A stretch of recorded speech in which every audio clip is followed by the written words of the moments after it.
izy a Marenina namako. Ianarany Adeline.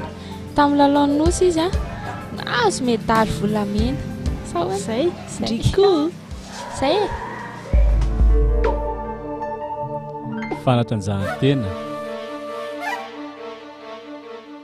sport,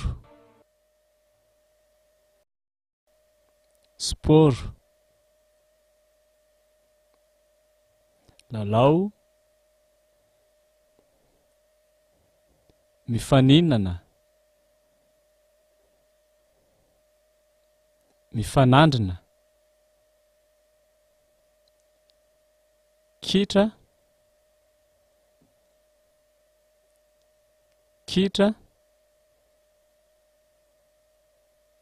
volleyball, handball, basketball, rugby,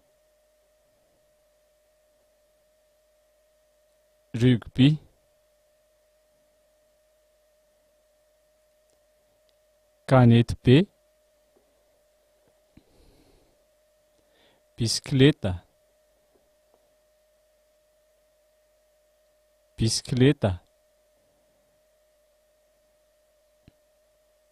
moto, mandeha,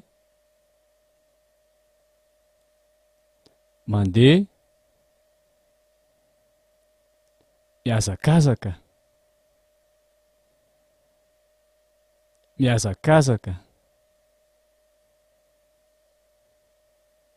tennis, ping pong,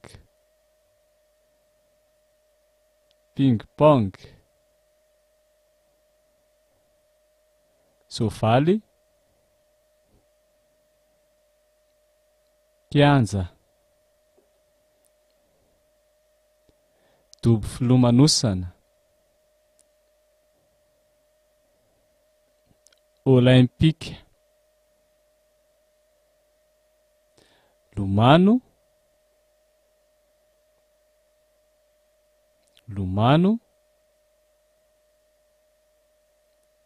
loka, amboara, mandresy, resy, medaly, volamena,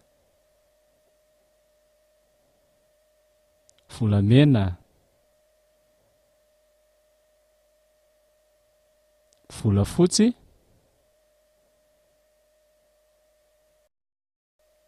ady, moraingy, ady totohondry,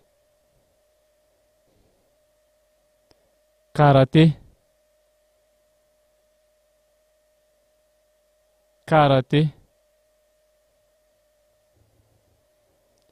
judo,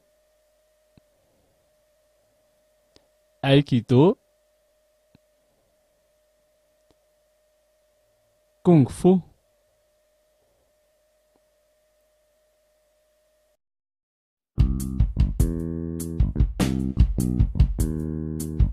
ohatra fampiarana. Ny sport dia mahasalama. Rehefa tsy manao sport marary. Dada fara tena mahay manao tsipikanety be. Zoky manao faninanana mitondra bisikileta dia mahazo medaly volamena.